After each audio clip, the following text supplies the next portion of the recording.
지난 주일에는 이스라엘에 내전이 일어났음을 나누었습니다. 내전의 원인은 베냐민 지파에 속한 이 기브아의 깡패들이 레위인의 첩을 성폭행하고 죽였기 때문입니다. 이 사실을 첩의 남편 레위인이 온 이스라엘에 알리자 내전이 일어납니다. 이스라엘은 12지파로 되어 있는데 베냐민 지파와 나머지 11지파가 싸우게 됩니다. 이렇게 11대 1로 싸우는 전쟁이니 누가 이길지는 뻔히 보이지 않습니까? 군사의 수를 보더라도 이스라엘 11지파의 군사의 수는 17절에 따르면 40만 명입니다. 각 지파에서 인구의 10%씩 군사를 차출하자고 했는데 이렇게 모은 군사가 40만입니다. 반면에 베냐민 지파의 군사는 15절에 따르면 26,700명에 불과합니다. 그러니 이스라엘 11지파의 군사가 베냐민 지파의 군사보다 무려 15배 정도나 많습니다. 여러분 혹시 다구리라는 말을 아십니까? 좋은 말은 아닌데 여러 사람이 한 사람을 집단 폭행하는 것을 말하지요. 그런데 지금 베냐민이 이 다구리를 맞을 상황입니다. 베냐민이 야곱의 12아들 중 막내 아닙니까? 11명의 형들이 잘못을 한 막내 베냐민에게 다구리를 하려고 합니다. 그렇다면 이 내전의 양상은 어땠을까요? 이스라엘 11지파의 일방적인 승리였을까요? 오늘 본문이 이 내전이 어떻게 진행되었는지 그 양상을 말씀합니다. 사실 전쟁의 역사를 보면 의외의 결과가 나온 전쟁들이 많습니다. 임진왜란 때 이순신 장군이 불과 12척의 배로 130여 척의 배를 가지고 쳐들어오는 왜군을 물리친 명량해전을 아시지요? 그야말로 어마어마한 승리입니다. 또한 여러분 동족상전의 내전인 6.25 전쟁도 어떻게 진행되었는지 잘 아시지요? 북한이 월등한 군사력을 가지고 쳐들어왔지만 일방적인 전쟁이 되지는 않았습니다. 처음에는 북한이 3일 만에 서울을 점령하고 몇 달 만에 낙동강 전선까지 쳐들어왔습니다. 그러나 열세였던 남한이 미국을 비롯한 이 연합군들의 참전으로 말미암아 이 전세가 완전히 뒤집힙니다. 그래서 남한이 계속 북진을 하다가 이때 중공군이 개입해서 다시 전세가 북한 쪽으로 넘어가지요. 이때부터 엎치락 뒤치락 하다가 38선을 경계로 휴전을 하게 되었습니다. 여러분, 왜 이런 의외의 전쟁의 결과가 나올까요? 그 이유는 모든 전쟁은 하나님께 속했기 때문입니다. 대한민국이 그때 하나님을 부정하는 공산주의 세력인 북한에 안 넘어간 것이 얼마나 감사합니까? 애국가 가사처럼 하나님이 보호하사 하나님이 지켜주셨기 때문입니다. 성경의 전쟁들도 보면 거의 모두가 객관적으로 군사력이 열세인 이스라엘이 승리합니다. 그 이유도 모든 전쟁은 하나님께 속한 것이기 때문입니다. 그러므로 하나님 편에 서는 나라가 하나님 편에 선 사람이 승리함을 믿으시기 바랍니다. 그렇다면 사사기 말년에 일어난 이 내전에는 누가 승리했을까요? 사실 그 어느 편도 하나님 편이라고 할 수 없는 전쟁 아닙니까? 오늘은 이 이스라엘의 내전의 양상을 살펴보면서 은혜를 나누고자 합니다. 오늘 본문에는 3차례의 전투가 나옵니다. 이 전투들을 통해서 전쟁의 승패가 결정됩니다. 먼저 첫 번째 전투를 살펴보겠습니다. 일단 40만 명의 이스라엘 군사들이 모여서 베델로 올라갑니다. 여러분, 이들이 전쟁의 현장인 기브아로 바로 가지 않고 왜 베델로 갔을까요? 하나님께 물어보려고 베델로 갔습니다. 즉 기도하러 갔습니다. 너무나 잘한 일이지요. 왜 하필이면 베델로 갔을까요? 언약궤와 대제사장 비느하스가 거기 있었기 때문입니다. 27절, 28절을 보면 하나님의 언약궤와 아론의 손자인 엘르아살의 아들 비느하스가 거기에 있었다라고 말씀합니다. 즉 성막이 거기에 있어서 갔습니다. 그런데 성경을 많이 아시는 분들은 여기서 의문이 생길 수 있습니다. 성막은 사사시대에 실로에 있었습니다.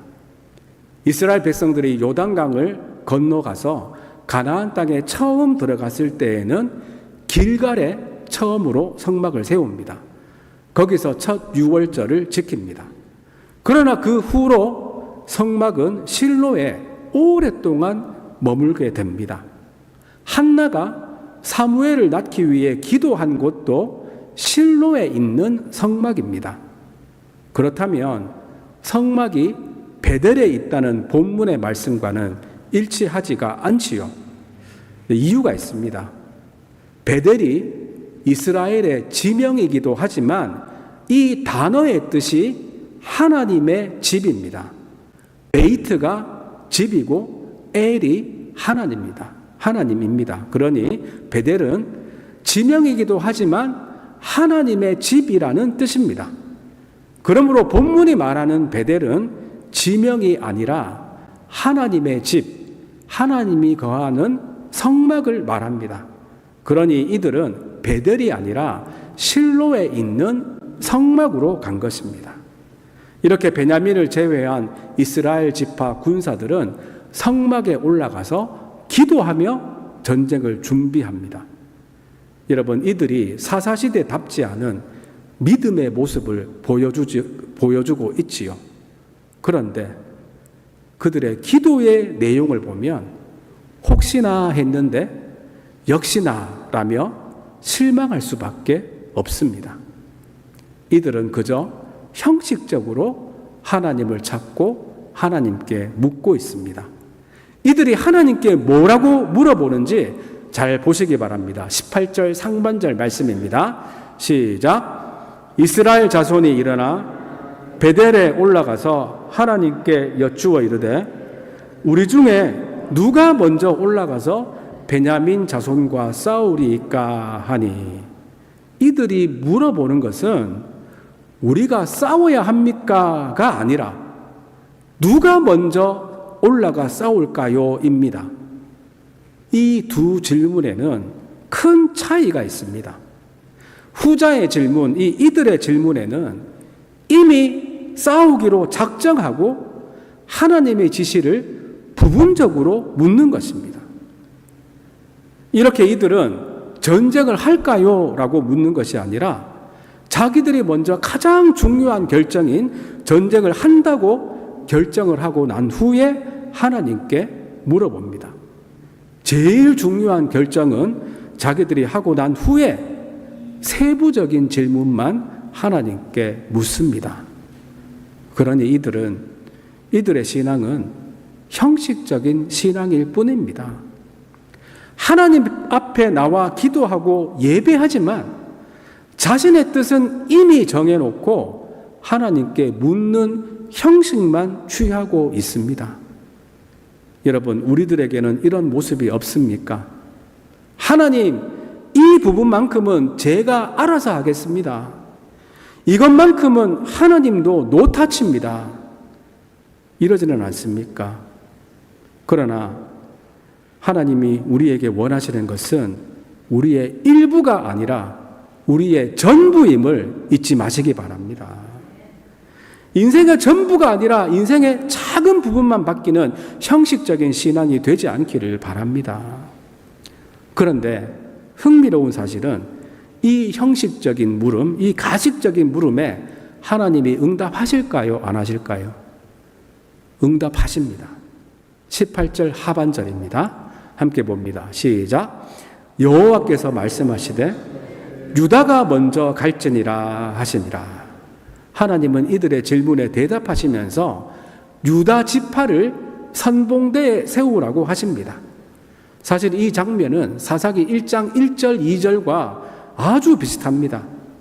여호수아가 죽은 후에 이스라엘 자손이 여호와께 묻습니다.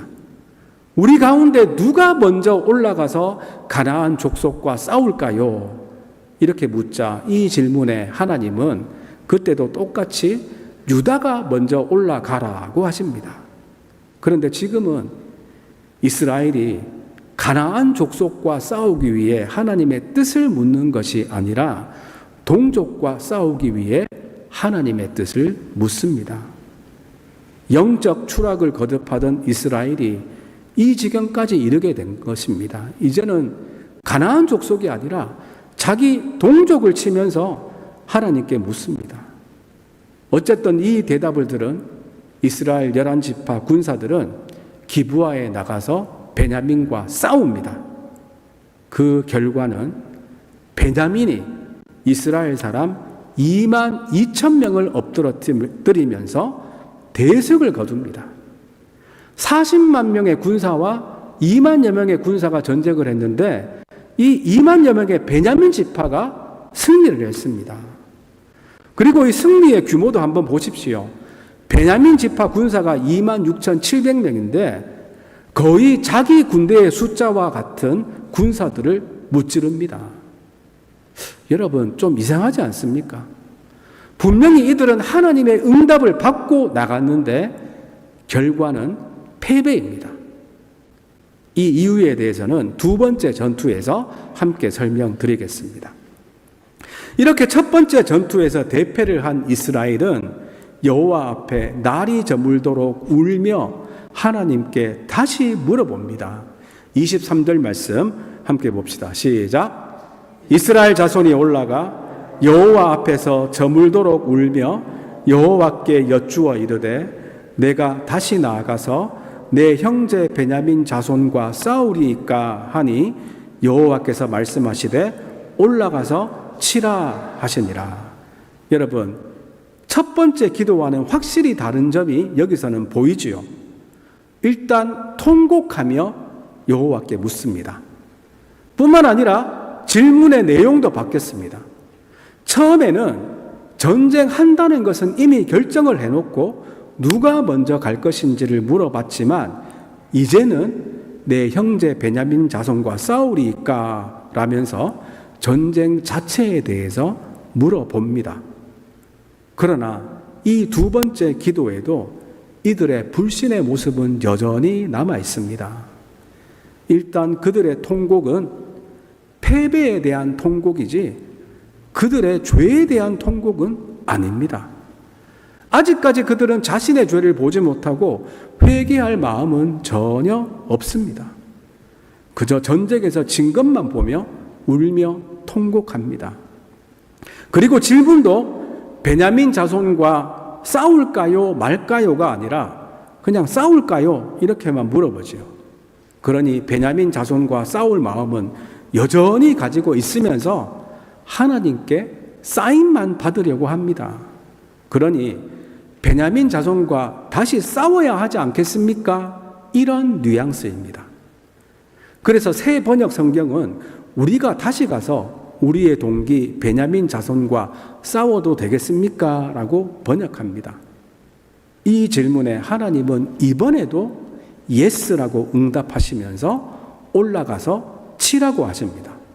그러나 그 결과는 첫 번째 전투와 똑같이 또 패배입니다.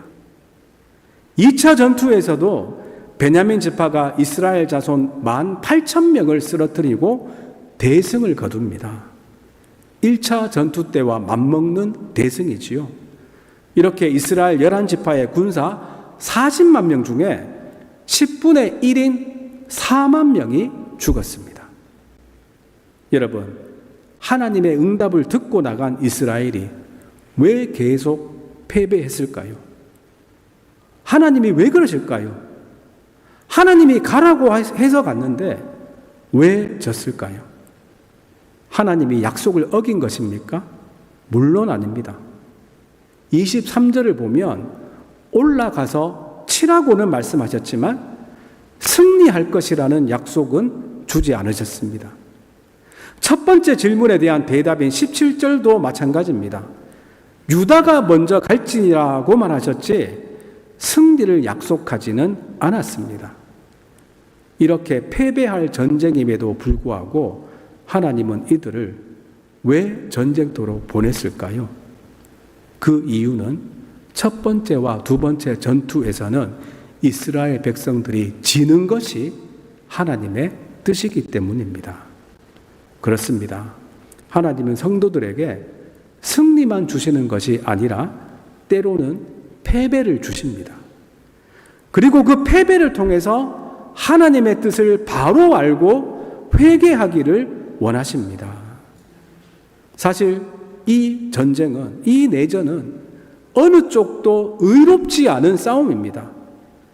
기브아의 불량배를 감싸고 전쟁에 나선 베냐민 지파는 말할 것도 없고 베델로 나아가 하나님의 뜻을 형식적으로만 묻는 이스라엘도 의롭지 않습니다. 우리가 사사기를 통해서 계속 나누었지만 사사시대에는 베냐민 지파만큼이나 온갖 죄악이 이스라엘 전역에 관영했습니다. 이것을 상징적으로 보여주는 사건이 첩을 둔 레위인입니다. 여러분, 율법을 어기고 첩을 둔 레위인에 대해서 책망하는 이스라엘 사람은 아무도 없지 않습니까? 이에 대해서 문제를 제기하는 사람이 아무도 없었습니다. 그래서 하나님은 베냐민을 심판하시기 전에 나머지 이스라엘 11지파 자손들도 잘못하고 있다는 것을 깨닫게 하시려고 전쟁에서 패배하게 하십니다. 이들이 가졌던 생각이 우리들은 베냐민보다는 의롭다는 것입니다. 즉 우리가 베냐민을 심판할 수 있다는 상대적인 의로움에 사로잡혀 있었습니다. 그런데 여러분, 예수님이 이 땅에서 사역하시면서 제일 싫어하는 사람들이 바로 이 상대적인 의인의식에 사로잡혀 있던 사람들입니다. 내가 쟤보다는 낫다는 사람들입니다. 그 대표적인 사람들이 바리새인들과 서기관들입니다. 하나님 보시기에는 다 똑같은 죄인들인데 이들은 사람들이 손가락질하는 저 세리와 창기들보다는 자신들이 의롭다고 생각하며 그들을 마음껏 정죄했습니다. 지금 이스라엘 자손들도 베냐민 지파의 잘못을 보고 자신들은 의롭다고 착각하면서 심판자가 되려고 하니까 하나님이 그들을 패하게 하시면서 그 자신들을 먼저 돌아보게 하십니다. 우리들도 남의 허물과 실수들을 보면서 나는 그렇지 않은데 하면서 상대적인 의인의식에 빠지지 않고 다른 사람 허물을 보기 전에 나 자신을 먼저 돌아보고 회개하는 성숙한 성도님들이 다 되시기를 간절히 바랍니다. 이렇게 두 번이나 대패를 한 이스라엘은 또다시 여호와 앞에 물으러 갑니다. 앞으로 이 전쟁을 어떻게 해야 할지 물어보려고 다시 성막으로 갑니다. 그런데 두 번의 패배를 통해서 이들은 큰 깨달음을 얻고 이번에는 질문하는 태도도 달라졌고 질문의 내용도 완전히 달라졌습니다. 당연히 이겨야 할 전쟁인데 갈 때마다 지니까 이들도 이상하지 않겠습니까? 그래서 이들은 큰 깨달음을 얻고 이제는 이 기도의 내용, 기도의 태도가 완전히 달라집니다. 26절 말씀 함께 보시겠습니다. 시작. 이에 온 이스라엘 자손 모든 백성이 올라가 베델에 이르러 울며 거기서 여호와 앞에 앉아서 그 날이 저물도록 금식하고 번제와 화목제를 여호와 앞에 드리고. 여러분, 이제는 이들이 하나님 앞에 묻기 전에 무엇부터 합니까? 울며 금식하고 제사를 드립니다. 두 번째 기도에 우는 것은 그저 이 전쟁에 진 것에 대한 억울함, 슬픔에 대한 그런 울음이었다면 지금의 울음은 금식하고 제사를 하며 드리는 회개의 눈물입니다. 이제 회개하면서 주님 앞에 나갑니다. 그렇습니다. 승리할 수 있는 능력은 하나님 앞에서 자기를 돌아볼 때 생깁니다. 이제 두 번 패한 이스라엘 백성들은 자신들이 옳다고 생각했던 그들의 소견을 전적으로 완전히 다 내려놓고 여호와의 뜻을 구합니다. 그러다 보니 질문의 내용도 달라집니다. 28절 중반절입니다. 함께 봅시다. 시작. 이스라엘 자손들이 여쭈기를 우리가 다시 나아가 내 형제 베냐민 자손과 싸우리까 말리까 하니, 첫 번째 질문에서는 전쟁을 하는 것은 규정 사실로 하고 누가 선봉에 설지만 물어보았습니다. 두 번째 질문에서는 그나마 조금 나아져서 내 형제 베냐민 자손과 싸우리까 하면서 하나님께 이 전쟁에 대해서 물어보는 척은 합니다. 그러다가 이제서야 비로소 두 번의 패배를 하고 난 후에야 이 전쟁을 해야 합니까? 안 해야 됩니까? 라는 근본적인 질문을 합니다. 하나님께 이제는 전적으로 다 맡기고 전쟁에 대해서 물어봅니다. 이 질문에는 이들이 동족 간의 이 싸움을 그만둘 의향도 있음을 암시합니다. 여러분, 이것이 그들이 해야 할 바른 질문이었습니다. 내가 먼저 다 결정하고 난 후에 하나님께 묻는 것이 올바른 순서가 아닙니다. 이 세 번째 질문에 하나님은 이렇게 응답하십니다.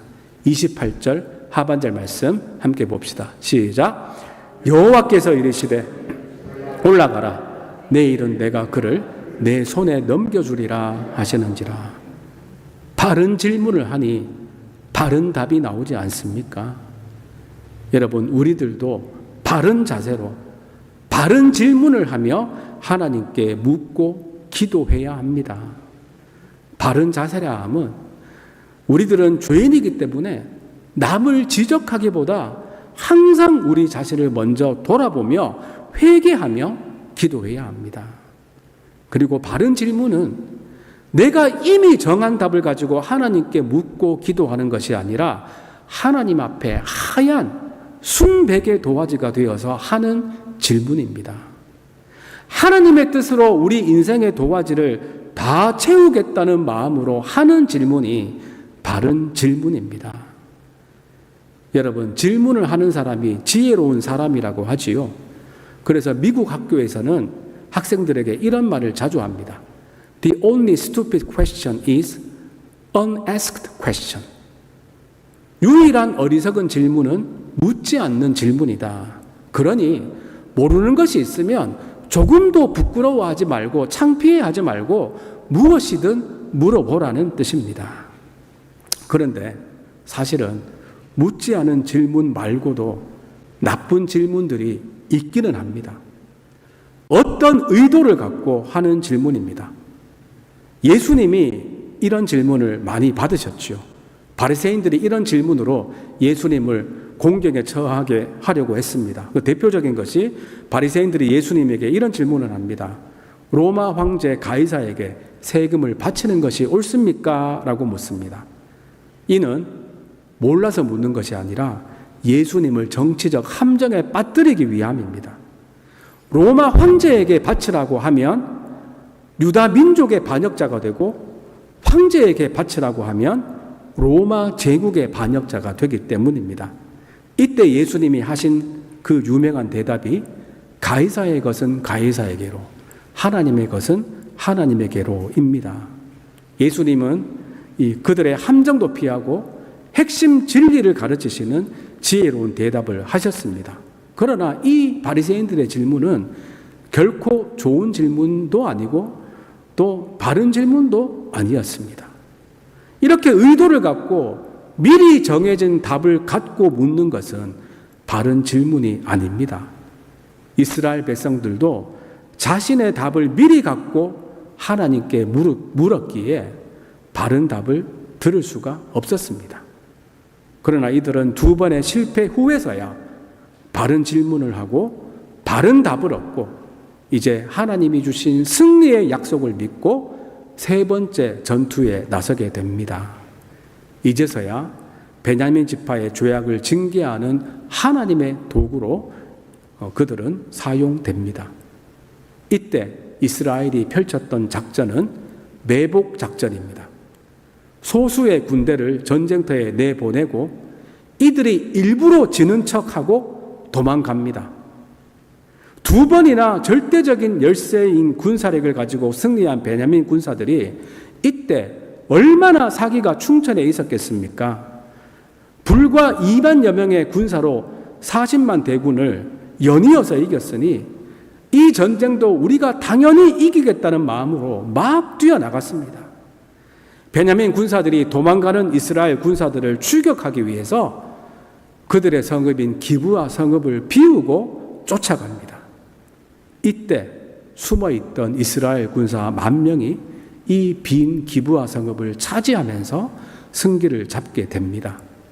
그리고 기브아 초장으로 나온 베냐민 군사들은 나머지 이 이스라엘 군사들, 그 수많은 이스라엘 군사들과 싸우다가 거의 전멸합니다. 35절은 이때 베냐민 군사 25,100명이 죽었다고 합니다. 여러분, 베냐민 군사가 몇 명인지 기억나십니까? 26,700명이었는데 그 중에 25,100명이 죽었으니 그야말로 거의 전멸한 셈이지요. 그렇다고 이스라엘이 앞에 두 전투와는 달리 매복 작전을 해서 승리했습니까? 아닙니다. 서두에 말씀드린 것처럼 모든 전쟁은 하나님께 속했기에 하나님이 이스라엘 11지파와 함께 하셨기 때문에 승리했습니다. 그렇습니다. 하나님께서 함께 하실 때 승리합니다. 아무리 군사력이 강하고 좋은 무기가 있더라도 하나님이 함께 하셔야 승리합니다. 이스라엘이 40만 명의 군사가 있었기 때문에 전략이 좋아서 승리한 것이 아니라 하나님이 함께 하셨기 때문에 승리했습니다. 이들이 하나님을 믿지 않고 자기 힘만 믿고 나갔을 때는 40만 명의 대군을 가지고 나갔지만 지지 않았습니까? 우리 인생도 마찬가지입니다. 우리들도 치열한 영적 전쟁터인 삶의 현장에서 살고 있습니다. 이 전쟁에서 이길 수 있는 방법은 한 가지밖에 없습니다. 하나님이 함께 하시면 이길 수 있습니다. 하나님께 바로 묻고 하나님의 명령에 순종할 때 우리들도 이길 수 있습니다. 항상 말씀과 기도로 하나님과 동행하며 승리하는 성도님들이 다 되시기를 간절히 바랍니다. 이제 말씀을 맺습니다. 오늘은 사사시대에 일어난 이스라엘 내전이 어떻게 진행되었는지를 나누었습니다. 베냐민 지파와 나머지 이스라엘 11지파가 싸우는 전쟁이기에 이스라엘 11지파의 일방적인 승리로 끝날 줄 알았지만 정작 현실은 그렇지 않았습니다. 오히려 베냐민 지파가 두 번의 전투에서는 대승을 거두었습니다. 이렇게 된 이유는 이스라엘 11지파가 전쟁에 대한 하나님의 뜻을 묻기는 했지만 전쟁을 하겠다는 가장 중요한 결정은 이미 내려놓고 형식적으로 물었기 때문입니다. 우리들에게는 이런 형식적인 신앙의 모습이 없기를 바랍니다. 우리들도 기도는 하는데 기도가 하나님의 뜻을 깨닫고 순종하는 것이 아니라 하나님의 뜻을 일방적으로 통보하는 하나님께 내 뜻을 일방적으로 통보하는 수단으로 사용하고 있지는 않습니까? 하나님께 기도하고 물을 때에는 나의 모든 뜻을 내려놓고 하얀 도화지로 나아가서 주님의 뜻으로 채우는 성도님들이 다 되시기를 간절히 바랍니다. 그리고 하나님은 이스라엘 백성들에게 전투에 나가라고 응답하셨지만 승리를 약속하지는 않으셨습니다. 그렇습니다. 하나님의 응답은 꼭 내가 원하는 방식으로만 오지 않습니다. 하나님은 때로는 우리를 꽃길이 아니라 가시밭길로 인도하십니다. 그 실패를 통해서 잘못을 깨닫고 하나님을 온전히 의지하게 하십니다. 그러므로 내가 기도하고 계획한 일이 내 뜻대로 안 되었다고 결코 실망하지 마시기 바랍니다. 실패를 통해서 하나님과 멀어지는 것이 아니라 하나님과 더 가까워지는 성도님들이 되시기를 바랍니다. 오늘 본문의 이스라엘도 연속되는 실패 가운데 자신들이 옳다고 생각하는 소교는 다 내려놓고 결국 하나님의 뜻을 더욱 간절하게 찾게 되었습니다. 세 번째 전투를 앞두고 이들은 비로소 하나님 앞에 바른 자세로 바른 질문을 함으로 바른 답을 얻고 그 약속의 말씀을 붙잡고 전쟁에서 승리했습니다. 하나님 앞에 내가 쟤보다는 낫다라는 상대적인 의인의식을 가지고 나오는 것이 아니라 늘 회개하는 마음으로 나와서 기도하고 하나님께 물으시기 바랍니다. 또한 어떤 전쟁이든 하나님이 함께 하셔야 승리함을 믿고 나의 경험, 나의 지식, 나의 능력이 아니라 주님의 능력 의지하여서 모든 영적 전쟁에서 승리하는 저와 여러분들이 다 되시기를 주님의 이름으로 축원드립니다. 이 시간 함께 찬양하시겠습니다. 우리를 지켜주시는 분은 오직 하나님 한 분이십니다. 인생의 어떤 전쟁에서도 어떤 실패 속에서도 우리와 함께 하시는 하나님 바라보며 하나님 의지함으로 승리하기 원합니다. 기도하는 마음으로 이 시간 함께 찬양하시겠습니다. 하나님은 나를 지키시는 자 찬양하시겠습니다. 하나님 아버지 감사합니다. 이스라엘의 내전을 통해서 우리들의 모습을 돌아보게 하시니 감사합니다. 하나님께 기도하면서도 때로 내 뜻과 계획을 먼저 정하고 형식적으로만 주님께 묻는 우리의 모습은 없는지 이 시간 돌아봅니다. 우리의 마음을 정결케 하셔서 하나님의 말씀에 전적으로 순종하는 마음을 허락하여 주시옵소서. 또한 남의 허물을 보고 스스로 의롭다고 착각하는 교만을 버리고 먼저 우리의 죄와 연약함을 돌아보는 성숙한 성도들 되기를 원합니다. 늘 회개하는 바른 자세와 내 뜻을 고집하지 않는 바른 질문으로 하나님께 물어서 주님의 지혜와 응답을 받고 내가 임하는 영적 전쟁에서 승리하게 하여 주시옵소서. 모든 전쟁은 주님께 속하였다는 이 진리를 잊지 않고 주님 편에 항상 서게 하여 주시옵소서. 그러나 패배와 실패 속에서도 하나님의 뜻을 깨닫고 더욱 하나님과 가까워지고 주님과 늘 동행함으로 승리하는 성도들 다 되게 하여 주시옵소서. 감사드리오며 예수님의 이름으로 기도드리옵나이다. 아멘.